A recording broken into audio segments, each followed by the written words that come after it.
today. We're continuing our regular Meet the Team piece. And today we're delighted to have technology trainer Miriam Kelly joining us on the show. You're very welcome, Miriam. Thank you very much, Jude, and thank you for having me on the live event today, and hello to all your live event listeners. Great to have you with us, Miriam. So tell us, first up, Miriam, if you would, how long have you been with NCBI and where are you based? Just give us an idea of that. Well, Jude, I'm based in NCBI's head office, which is in Dublin, and I'm a member of the lab's technology team there working in the IT department. And I've been in NCBI now for 9 years. Okay, so tell us a little bit about your background, if you don't mind, maybe any sort of training or your life before NCBI. My life before NCBI, that's a good one, Jude. I'll tell you a little bit about my background. Before coming to NCBI, I had my own computer training company in Drogheda, and I had that for many years. Shall I share a little bit about how that came about? Please, yeah. Yeah. Well, after gaining the teacher's diploma in information technology, I began teaching adult education classes and delivering one-to-one training in computer applications. And this is back in the early 90s when it was relatively new, and I think the Windows system was 3.1 at the time. There's probably 20 operating systems since then. So I got the idea to set up a computer training business, and that was purely to give people the opportunity of being able to, train on, it was word processing and spreadsheets at that time. That's how basic it was back then. Yeah. So I did a start your own business course with the Louth County Enterprise Board. And during that course, I learned a lot, including market research, marketing, accounting and finance.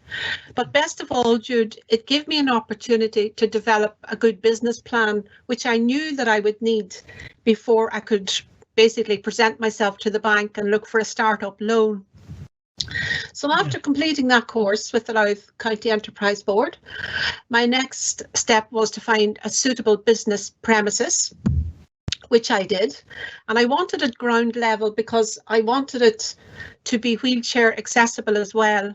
I remember at the time calling up the Wheelchair Association and asking them, what height would a desk have to be for a wheelchair? Yeah. And that'll tell you now how much I knew about wheelchairs. And they were very intrigued as to what my call was about. So I told them. Anyway, I was all organised and off I went, and I made an arrangement to have an appointment with my bank manager for the startup loan. So on the day in question, I went in with my lovely business plan. I'd worked so hard on that business plan to present it to him. Anyway, I was my little chat with him, and as I was finishing up my presentation, he began shaking his head, and I was going like, oh no, please don't say no. And he was just shaking his head, and I was going like, what? And he goes, Miriam, that idea would never work. Now you've got to remember, this is back in the early days when there wasn't that many of these places. If there was certainly none, in Drogheda, that's for sure. Yeah. But I could see the potential of a computer training centre back then, so I wasn't going to be that easily dismissed. Yeah. Anyway, I left the bank, Jude, and I was feeling very rejected, and I was kind of loitering around outside, kind of wondering what I could do next. Should I go back in and say, you're wrong, you're wrong? Yeah. Anyway, I was standing there, and the next thing I see the bank manager walking out of the bank and walking off in the opposite direction. And what do you think I did? I snuck straight back into the bank and I asked to see a manager, just for a minute, please. And luckily, I was shown into an office where there was a female bank manager who I had never met before, sitting behind this large desk. And I thought, oh no. And I just wondered if she was going to be as dismissive, as Mr. Bank Manager himself. Anyway, I quickly presented my idea and handed her my wonderful business plan. Nervous that Mr. Bank Manager would kind of return at any minute, call security and have me turfed out onto the street. But anyway, luckily she actually took it and read it, and I nervously waited, So anyway, after reading it, she looked up and she asked me, how much would you need?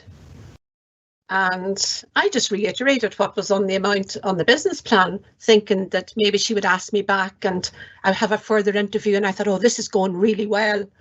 Yeah. So I told her anyway. And so she just put her head down and she began writing. And the next thing, she tore off a sheet of paper of this great big wide book that she had.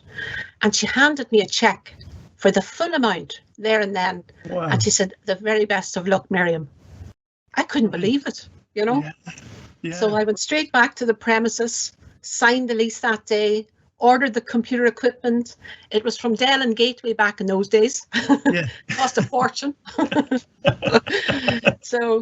I worked very hard at that business, Jude, and it became a very successful certified computer training centre. And we provided structured computer training courses. We also delivered bespoke training to companies and organisations throughout Ireland, but mainly in the northeast and Dublin. Yeah, very interesting. It's interesting just hearing your story there, Miriam, because it kind of tells us quite a bit about you in that you've always had that kind of that desire to get into training. You've had the consideration for accessibility needs. You won't let obstacles get in your way. It's it's quite enlightening just hearing some of the background there. Tell us a little bit about your role now in NCBI, Miriam. In NCBI now, well, the role that I would have I'm part of the wider team, obviously, in NCBI, and so my remit would be to work on what they call the working age group in Dublin City and County and surrounding counties. So the service users of the working age group would be everybody between 18 and 65. So this would incorporate the students, the people who are at home, the people who are at work. So I would be there providing I suppose to start with assistive technology assessments, really assessing the needs of the service users, where they're at and what they need to move forward, what they need to enable them, to maybe contact friends and family from home, maybe to, work with other softwares within the workplace. How are they going to manage in college? What will they need for there? So it's sort of it's a wonderful job in the sense that no 2 days are ever the same. So yourself, you're constantly trying to, present the very, very best solutions going forward for all of these. And of course, with technology, it's always changing, as you know yourself, Jude, just when you there's no way of sitting back and getting comfortable with it. It's Absolutely. Moving all the time.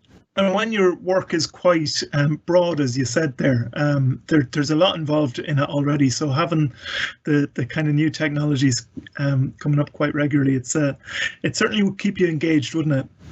That's what I love about this job.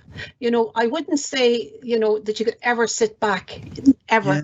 Not that would be my kind of personality. And I know most of the team, I work with an amazing team, and I know that they're all of the very same kind of personalities. We're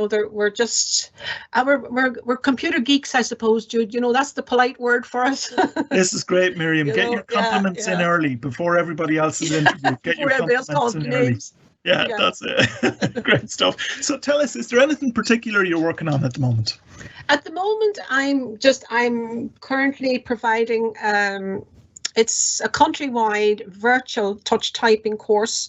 So I have a lot of people from around the country. So hello to any of you that are listening, and they'll tell you how I just keep the pressure on them. But my ambition, I think, and particularly for touch typing, I know people think, oh, this is just very basic, but actually, it's the one thing that I would encourage everybody with a visual impairment to do, is to learn to touch type, because you can type with your eyes closed, and it really opens so many opportunities when you need to work with a computer system, whether you're at work or at college or at home or whatever. I know there's a massive range now of mainstream technologies with accessibility available for our service users. Excellent. And our service users were probably the guinea pigs for a lot of this technology that the mainstream users are using, Yes, yeah. Yeah, honestly. But I mean, thanks be to goodness that they have them, because they're wonderful. But anyway, back to the touch typing. I'm passionate that everybody with a vision impairment, and even people who are sighted, they should all have touch typing skills. It's just one of those skills. It's a great gift to give yourself. Yeah. And there's quite a bit of take up in that, I believe. There's quite a bit of take up. Yeah. I'm very popular, Jude. I'm very popular. You have to book me. So if somebody wants to be do involved, a touch typing course, get in touch with us. If somebody's hearing about that now on the live event today and they want to be involved, there's probably going to be a little bit of a wait, is there? But how can they get in touch? How can they join that? If they get in touch with the NCBI Labs team, they can all just forward on all the requests to me, and I'll deal with them and I'll get in touch with them. I don't have another date as yet. We've just started one there last week, so I don't have another date as yet. But yes, if there's a demand there, I'll absolutely run another one, because and provided my manager is going to spare me, to do this, because I only work, the part of the week, and so it takes a lot of time out of my day. But I'm so passionate about it, and it's such a good gift. I'm also kind of looking up some of the assistive typing software that's out there. There's not a lot, but anyway, it's not going to be as good as me, Jude,